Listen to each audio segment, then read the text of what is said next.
नमस्कार दोस्तों, पायस एस्ट्रो में आपका स्वागत है। दोस्तों, इस वीडियो में हम हनुमान जी के हनुमान वडनावल स्तोत्र के बारे में चर्चा करेंगे, जिसमें हम बताएंगे कि इस स्तोत्र का क्या महत्व है तथा इसका इतिहास क्या है और इसका अधिक से अधिक लाभ लेने के लिए कैसे इसको जपा जा सकता है। वीडियो अच्छा लगे तो लाइक जरूर कीजिएगा, इससे हमें बल मिलता है। जब हनुमान जी की स्तुतियों की बात आती है तो तुलसीदास जी उसमें प्रमुख हैं। जैसे उन्होंने हनुमान चालीसा लिखी, बजरंग बाण लिखा, हनुमान बाहिक और बहुत सारी हनुमान जी की स्तुति के लिए स्तुतियां लिखी हैं। लेकिन उनके अलावा भी कई लोगों ने, कई ऋषि मुनियों ने हनुमान जी की स्तुति लिखी है, जिनमें से एक विभीषण जी भी है, जिन्होंने हनुमान वडनावल स्तोत्र की रचना की है, जो भगवान श्री राम के अन्य भक्त और हनुमान जी के मित्र थे। यह स्तोत्र हनुमान जी की उपासना करने का एक महामंत्र है। यदि इसके साथ हनुमान चालीसा का पाठ किया जाए तो अविश्वसनीय लाभ प्राप्त होता है। दोस्तों, आगे बढ़ने से पहले हम वडनावल का अर्थ समझ लेते हैं। वडनावल का अर्थ समुद्र में लगी हुई एक भीषण आग है। एक प्राचीन घटना है जिसका उल्लेख हिंदू धर्म ग्रंथों में मिलता है। वडनावल एक विशालकाय ज्वाला है जो समुद्र के अंदर जलती है। ग्रंथों के अनुसार यह एक दैवीय घटना है जिसे भगवान का क्रोध और उससे उत्पन्न होने वाली भावना कहा गया है। संभवतः यह समुद्री ज्वालामुखी है जिसे पुराने समय के लोग वडनावल कहा करते थे। वडनावल को अक्सर हिंदू पौराणिक कथाओं में एक शक्तिशाली प्रतीक के रूप में दर्शाया गया है। यह बुराई पर अच्छाई की जीत और अज्ञानता पर ज्ञान की जीत का प्रतिनिधित्व करता है। वडनावल का उल्लेख रामायण, महाभारत और पुराणों में मिलता है। महाभारत के अनुसार वडनावल को द्रोणाचार्य ने अर्जुन को मारने के लिए बनाया था, लेकिन उसे हनुमान जी ने विफल कर दिया। रामायण के अनुसार रावण ने वडनावल का प्रयोग भगवान राम पर और उनकी सेना पर किया था, लेकिन भगवान राम ने अपनी शक्ति के उपयोग से उसे बुझा दिया। हनुमान जी ने जब लंका को जलाया तो दूर से देखने पर यह वडनावल की तरह लग रही थी, जिस पर कवि यानी विभीषण जी ने हनुमान वडनावल की रचना की। इसके इतिहास को भी एक बार समझ लेते हैं। जब हनुमान जी ने लंका का दहन किया उस समय उन्होंने अशोक वाटिका को छोड़ दिया क्योंकि वहां सीता जी थी। दूसरी ओर उन्होंने विभीषण के भवन को भी नहीं जलाया क्योंकि वहां पर तुलसी का पौधा लगा हुआ था और भगवान विष्णु के पावन चिन्ह यानी शंख, चक्र, गदा इत्यादि बने हुए थे। यह उन्हें एक सुखद अनुभव देता था, इसलिए उन्होंने विभीषण का घर नहीं जलाया। जब रावण ने विभीषण को लंका से निकाल दिया और वह राम जी की शरण में पहुंचे तो सुग्रीव ने इस पर संदेह व्यक्त किया और विभीषण को शत्रु का भाई कहकर उसे दंड देने को कहा। परंतु हनुमान जी ने आगे बढ़कर यह बताया कि यह मेरी शरणागत में है, यानी विभीषण को मैं पहले से जानता हूं और मैं अभयदान देता हूं इन्हें। तब इंद्र देवताओं के बाद धरती पर सर्वप्रथम विभूषण ने ही हनुमान जी की शरण लेने के लिए स्तुति की थी और विभूषण जी को हनुमान जी ने अपनी तरह चिरंजीवी होने का वरदान भी दिया था। बाद में जब विभीषण लंका के राजा बन गए तब उन्होंने हनुमान जी की स्तुति में एक अद्भुत स्तोत्र की रचना की, जिसे हम आज हनुमान वडनावल स्तोत्र जानते हैं। हनुमान वडनावल स्तोत्र क्या है? विभीषण जी ने समस्त प्रकार के दुखों का नाश करने के लिए और व्यक्ति को सुरक्षा प्रदान कराने के लिए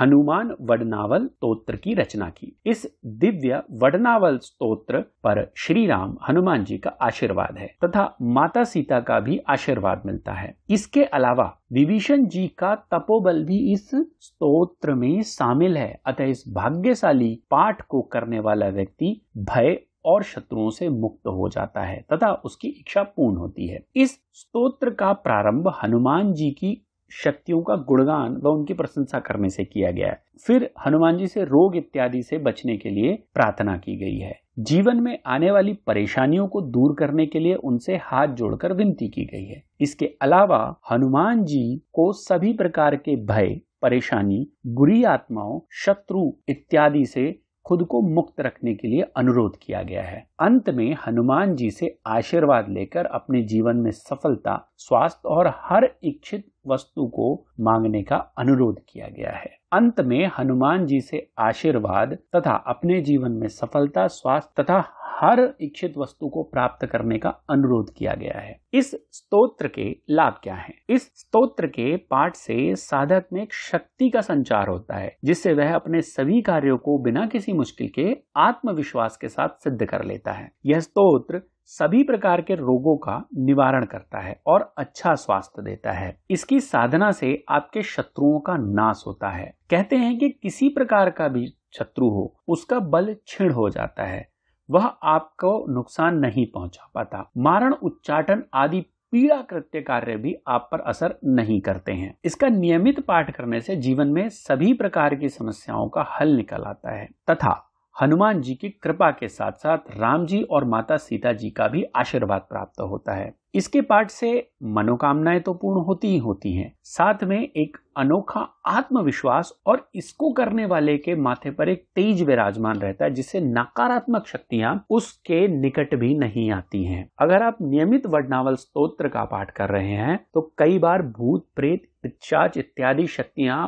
आप पर हावी नहीं हो पाती। आप कहीं पहुंचे और वहां पर कोई भी प्रेत होगा तो वो आपके तेज से जलने लगेगा और जलकर भाग जाएगा, ऐसा विद्वान लोग बताते हैं। यह वडनावल स्तोत्र का पाठ मनुष्य को मुक्ति दिलाने के लिए किया जाता है। देखिए, साहस प्राप्त होता है, रोगों से मुक्ति मिलती है, शत्रुओं से आपको रक्षा प्राप्त होती है, इसलिए इसको आप जरूर करें। जिन लोगों को खास तौर पर शत्रु बाधा है वो जरूर करें इसे। जिन लोगों को लगता है कि किसी ने उनके ऊपर कुछ करा दिया है वो भी इस पाठ को कर सकते हैं। अब ये पाठ कितने दिन में करना चाहिए और इसकी विधि क्या है? यदि आप रोग, शत्रु से परेशान हैं और कोई भय परेशान कर रहा है तो श्रद्धा पूर्वक 21 या 41 दिन तक इसका पाठ करें। अब आप एक बात समझ लीजिए कि 21 दिन का पाठ महिलाओं के लिए हो सकता है, यदि कोई महिला है। सामान्यतः वैसे इसे महिलाओं को नहीं करने को कहा गया, लेकिन अगर आप अपने पुत्र के लिए या अपने पति के लिए करना चाहती हैं तो कर सकती हैं। यदि आप इसे अपने घर के लिए करना चाहती हैं तो भी कर सकती हैं। 21 दिन का संकल्प लीजिए और 21 दिन में 11 बार और नियमित करना शुरू कर दीजिए।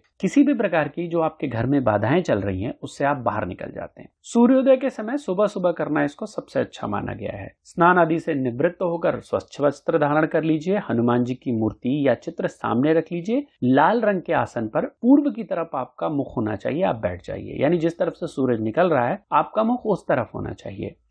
उसके बाद आपको पूजा अर्चना इत्यादि आरंभ करनी है। पहले आप गणेश जी की पूजा करेंगे, उसके बाद माता सीता की, श्री राम जी की और फिर हनुमान जी की। इसके लिए आप सरसों या घी का दीपक जलाकर हनुमान जी के सम्मुख रख सकते हैं। कुछ विद्वानों का मानना है कि आप तिल का तेल भी जला सकते हैं। और उसके बाद आपको धूप, अगरबत्ती इत्यादि जलानी है, थोड़े पुष्प अर्पित करने हैं और स्तोत्र का पाठ आरंभ कर देना है। 11 बार इस पाठ को करने के लिए लगभग आधा घंटा लग जाता है। हाँ, अगर आपको कुछ विशेष परिस्थितियां आ गई हैं, जैसे जेल में चले गए या फिर शत्रु भय इतना ज्यादा है कि आपको छिपकर रहना पड़ रहा है, तो ऐसी स्थिति में आप इसे 108 बार नियमित करें 41 दिन तक, बड़ा लाभ देता है। सामान्य परिस्थितियों में रोग, शत्रु या ऋण से रक्षा करने के लिए आप इसे एक बार ही पढ़ सकते हैं। यानी मेरे जैसे सामान्य साधक आप अगर बनना चाहते हैं तो इसे एक बार पढ़े, सामान्य शत्रु आपको परेशान नहीं करेगा, छोटी मोटी बाधाएं पता ही नहीं चलेंगी। देखिए, बाधाएं तो आएंगी लेकिन आपका आत्मबल इतना होगा कि आप उनसे जीत जाएंगे। इस पाठ को 41 दिन लगातार करने से मनोवांछित फल मिलता है और उन 41 दिनों में आपको ब्रह्मचर्य का पालन करना चाहिए और सात्विक भोजन ग्रहण करना चाहिए। अगर नहीं होता है तो कोई बात नहीं, लेकिन आपको 41 दिन नियमित जरूर करना है। दूसरी एक चीज, यदि आप इसे 21 दिन के लिए जपना चाहते हैं तो भी आप प्रयास करें कि इसके लिए आप एक छोटा संकल्प ले लें। मन के अंदर ले लीजिए कि मुझे इसे 21 दिन के लिए करना है और मेरा ये ध्येय है, तो 21 दिन के अंदर आप पाएंगे कि 22वें 23वें दिन से आपकी प्रॉब्लम सॉल्व होना शुरू हो गई। अब इसे जपा कैसे जाए, तो एक बार इसके लिए मैंने एक दूसरा वीडियो बनाया है, आप चाहें तो वहां जाकर देख सकते हैं। इसमें पूरी जानकारी है कि आपको मंत्रों को कैसे जपना है तथा थोड़ी बहुत इस बारे में कि इसका अर्थ क्या है, इस विषय में भी जानकारी है। धन्यवाद दोस्तों, हम ऐसे ही काम की जानकारी लाते रहेंगे। हमारा वीडियो अच्छा लगे तो लाइक जरूर कीजिए। यदि आप वीडियो में पहली बार आए हैं तो सब्सक्राइब जरूर कर लें।